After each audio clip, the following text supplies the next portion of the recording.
Hello everyone.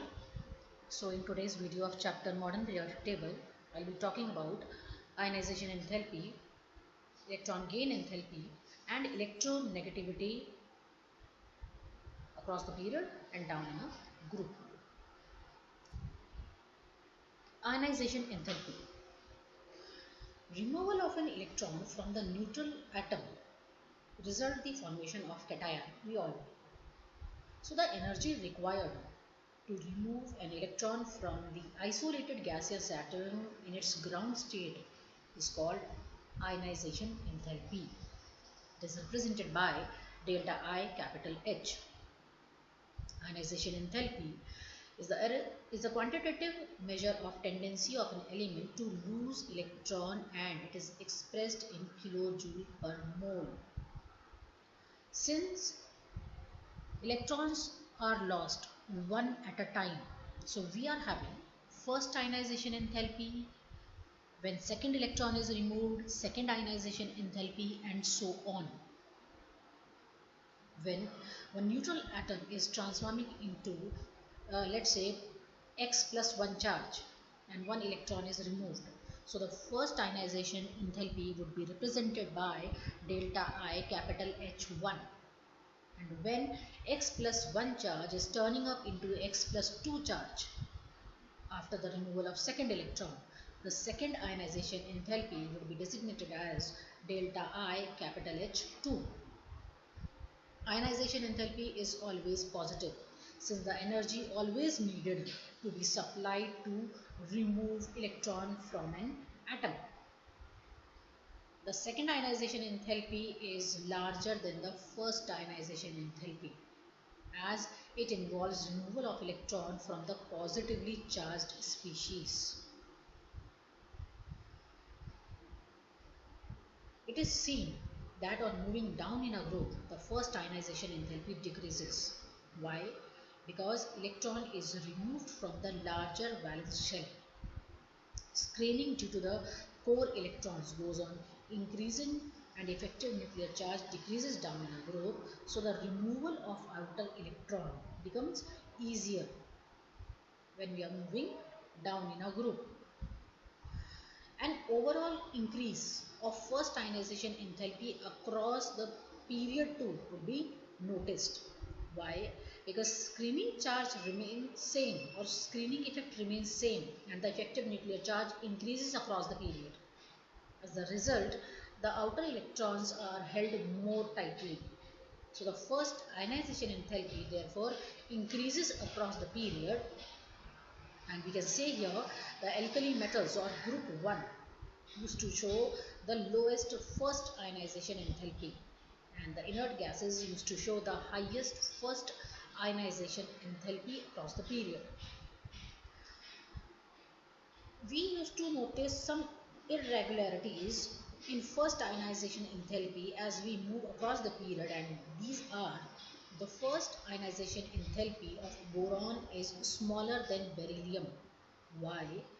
Beryllium loses electron from 2s, while boron loses electron from 2p, which has less penetration than the 2s orbital. Therefore, it is easier to remove a 2p electron than 2s.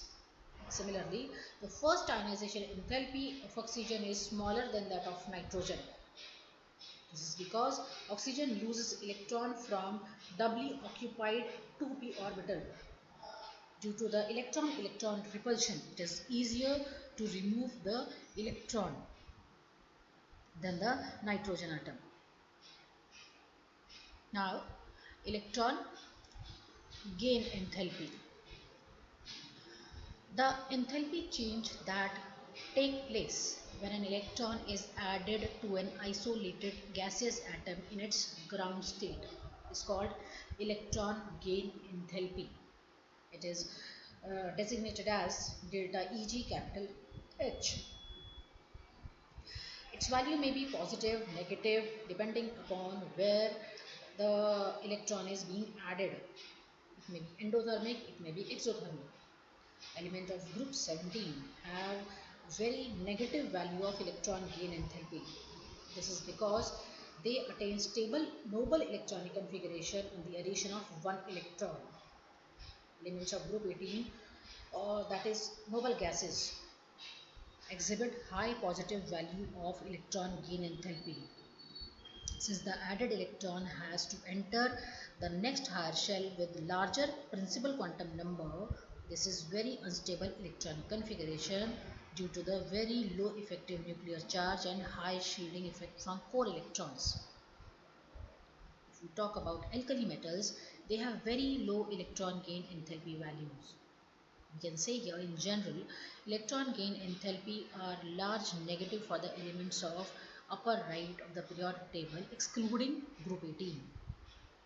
The trend of electron gain enthalpy values of elements in periodic table are less regular than ionization enthalpy. The overall trend is the electron gain enthalpy become more negative with increasing according number across the period up to the second last element in the period, because the effective nuclear charge increases across the period and it is easier to add up one electron to the smaller atom. Down in a group, the electron has to be added to the farther shell and the electron gain enthalpy become less negative. Now, electronegativity, the third physical property, we are going to see the variation. When two atoms of different elements form a covalent bond, the electron pairs shared unequally, and the ability of covalently bonded atom to attract the shared electron towards itself is called electronegativity. It is represented by capital EN. It is not an experimentally measurable quantity. A number of numerical scales for electronegativity were developed by many scientists, and Pauling scale of electronegativity is one of the most widely used scale. He assigned arbitrarily a value 4.0 for fluorine, which is expected to have a highest electronegativity, and other elements also like oxygen, sulfur, nitrogen, the values has been assigned. Electronegativity increases as we move across the period because the effective nuclear charge increases, and electronegativity decreases down in a group because the size of valence shell goes on increasing. In the shielding effect, as you know, the core electron goes on increasing in terms of effective nuclear charge decreases down in a group. Actually, electronegativity is the property which used to predict the nature of bond or how strong the force of attraction that holds the two atoms together. So this is all about the periodic trends in the groups and the periods in modern periodic table.